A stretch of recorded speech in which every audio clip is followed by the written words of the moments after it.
Good morning, North Carolina. My name is Curtis Wright. I'm host of the Morning Beat on the Big Talker FM and on CarolinaTalkNetwork.com. Today we're talking with Bill Randall. He's a Republican candidate for the 13th Congressional District. Bill, it's good to see you again. It's good to be back with you here today. I thought what we would do today is start out with maybe you're introducing yourself to the folks out there and telling them a little bit about your background. All right, Curtis, thank you for the opportunity. And yes, my background is I'm actually here in North Carolina. My wife and I moved here when my wife got a job up here. And my background is military. I was in the Navy for 27 years. After retiring from the military, I got a job as an independent insurance agent. I've also worked 3 years for the Veterans Administration. And I've worked for a management consulting firm. I have an MBA degree. I'm very familiar with business. And in coming to the state of North Carolina, I think I bring some pretty interesting things to the table as far as running for this office.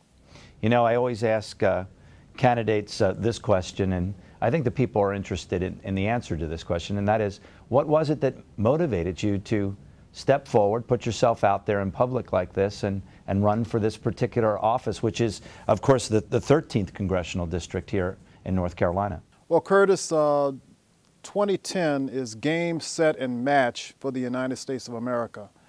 If we don't bring solid leadership back to the U.S. Congress, it's all over. We're already moving at a reckless pace for ever-expanding government, and I feel that I need to get involved in the process. I think I bring skills to the table that will enable me to be a good representative for North Carolina's 13th Congressional District.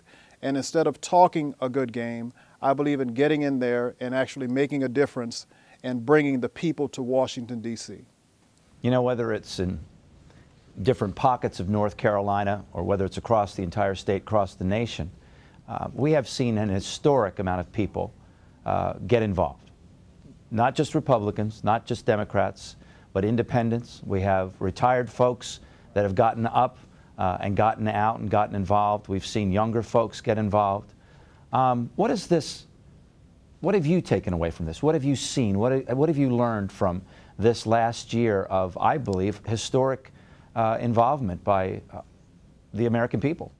Actually, Curtis, I really learned a lot in going across the state of North Carolina when I ran for state chairman. I was listening to the people, and even within the state of North Carolina, we had found that there were people that felt that their voice was not being heard at the state level. And in hearing what their concerns are, it led me to have a greater burden, and that's why I'm entering the race for Congress, North Carolina's 13th Congressional District. I've learned that really it doesn't take rocket science to figure out that we need to bring responsible government to bear on the laws that we bring to the land. And whenever you just break it down to the basics, I think that if you have legislators that just take a common sense approach and systematically look to see what is best for the people of the United States, and does this follow the Constitution, and am I operating on behalf of the people instead of my own special interests? If they just take it straightforwardly with honesty and integrity, they're going to represent the people the way they're supposed to. And I've learned that when people are not taking that approach, they look to kowtow and pander to special interests, and the voice of the people is not heard, and that's what we have today. You know, what I've seen is, of course, you see the yellow flag, the "Don't Tread on Me." You see a lot of signs that talk about various rights and don't take my rights. So in play this year has been, I think, a very important, but a very personal retrospect, a debate about what are our rights, what is the role of government. And people have had some very strong feelings about that. What is your philosophy of the role of government today?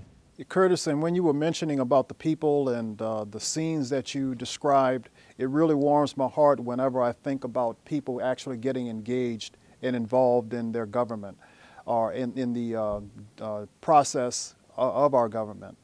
And I see the role of government as one that serves the people and not the other way around. go back to the Constitution, and particularly the preamble to the Constitution. It says, "We the people of the United States, in order to form a more perfect union, establish justice, ensure domestic tranquility, provide for the common defense, promote the general welfare, secure the blessings of liberty to ourselves and our posterity, do ordain and establish this Constitution for the United States of America." Whenever you look at the preamble, it starts with three key words: we the people. Ronald Reagan quoted that more than any other president that I can recall. And when we see the role of government as something that is serving the people, you have a great and thriving republic. But when you see the people serving, or if government envisions itself as the people serving it, then you're moving towards tyranny. So I think that when we have a government that is responsive, that is not self-serving, that actually comes and serves the people, that is the form of government we need. And the only thing that the preamble gives us as far as the government providing is the common defense. Healthcare and other things are not in there. It says provide for the common defense. You know, Bill, I mentioned what I thought was the historic involvement of people this year in the public debates. But there's something else that's been amazing, and that is the folks that have picked up the bills, gone out and searched on their own analysis of bills or proposals on policy. And interestingly enough, from that came another issue. And that was, we came to find out that a lot of our elected officials, maybe even a majority of them, were not reading the bills themselves. There was a lot of excuses. My staff does it, or it's very complex. We've even heard the comment that, could anybody really understand it? That's why I didn't read it. How would you, as a congressman, how are you going to go about looking at a new bill or a proposal, evaluating it? Will you do that yourself? Will you leave that to your staff? How will you do that? Curtis, you better believe I'm going to read the bill. That is something that I have an obligation to do, and I won't settle for anything less than that. And when I look at a bill and the provisions, it had better meet certain criteria before it would even get my consideration. Is it constitutional? Is it affordable? Is it necessary? Is it ethical? Those are basics. And without meeting that criteria, how can anyone in good conscience support any legislation that doesn't fit it? Would any legislator have the right to bring forth legislation that is unconstitutional, that is not affordable, that is unnecessary, that is unethical? Of course, they don't have that prerogative. But yet we have legislation that is going through now, for example, the health care bill, that fails all four. And it's interesting that they hold one standard in legislation that they try to push. For example, I'm running against Congressman Brad Miller. He prides himself in putting forth legislation that talks about predatory lending. Well, what about the hypocrisy of putting forth a bill that is predatory legislation? You know, he wants to put forth legislation that is going to penalize financial companies, and I'm all for protecting the consumer.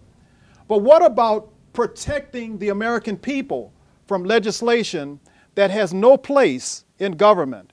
Yes, I would read the bill, I would make sure that I'm on top of it, and I would make sure that it meets certain criteria before I would even consider it for passage. Bill, this past year in particular, we have seen unprecedented borrowing. We have seen something that has scared even the most experienced economic expert that I've interviewed, and that is printing our own money and often buying our own debt. But the bottom line is that this country has made almost close to $200 trillion worth of promises that we have no idea how we're going to keep. We are every day talking about new programs that we think are solutions, but they come with a price tag of hundreds of billions of dollars,